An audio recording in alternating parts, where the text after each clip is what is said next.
আজকে কি কি রান্না করলাম আপনাদের সঙ্গে শেয়ার করে নিচ্ছি।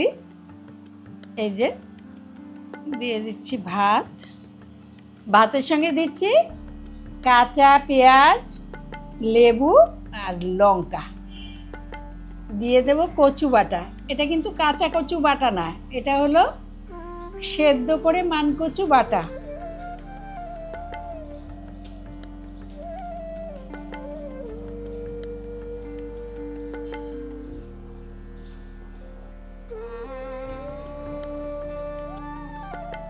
এই যে ডাল ফোটা,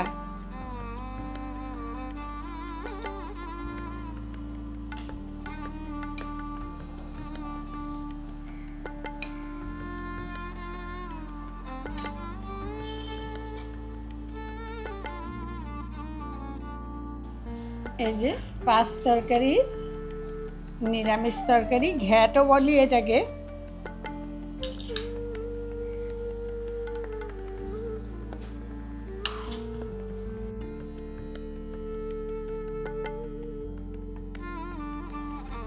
সব রকম সবজি আর বড়ি দিয়ে করা, ডালের সঙ্গে খাবার জন্যে।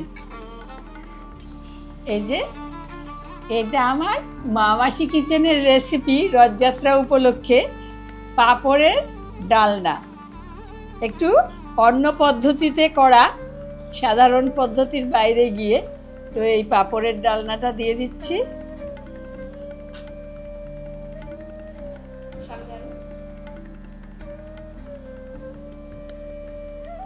রথযাত্রা উপলক্ষে প্রতি বছরই মামাসি কিচেনে এই পাঁপড়ের একটা রেসিপি আপলোড করি। তো এবছর এই রেসিপিটা যাচ্ছে, আশা করি ভালো লাগবে। খুব সহজে হয়েও যাবে, অথচ খুব টেস্টি, একটু আনকমন রেসিপিটা।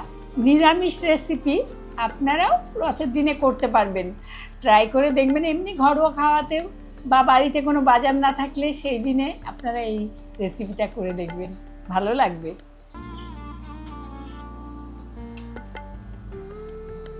আর আজকে আছে মাছের ঝোল,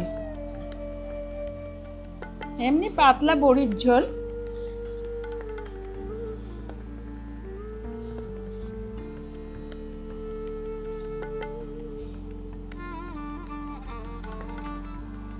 আর প্রতিদিনকার মতো আমাদের একেবারে ঘরে পাতা টক দই, এটা তো আমাদের থাকেই শেষ পাতে।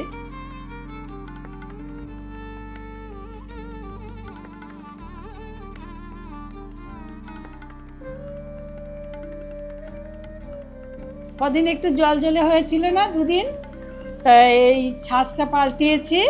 আবার যে এরকম দই সেরকম। আমি কিন্তু খুব জাল দিয়ে মানে দই পাতি তা কিন্তু না, বেশি জাল দিলে যেমন একদম জলটা কম থাকে, সেটা আমি করি না। প্রতিদিনকার তো বেশি জাল দিয়ে অপকারী করতে আর চাই না, এটা রোজকার মানে সিম্পল। আর দইয়ের সঙ্গে একটু মিষ্টিও দিয়ে দিচ্ছি, আজকে একটু মিষ্টি খাওয়া হবে। আজকে তো ডালের সঙ্গে ভাজা নেই, একজন তো খেতে বসেই মুখটা হারি হয়ে যাবে, ভাজা কই, তাহলে আমাকে তরকারি থেকেই একটা আলু দিয়ে দাও, খুব মানে অবজ্ঞার সঙ্গে।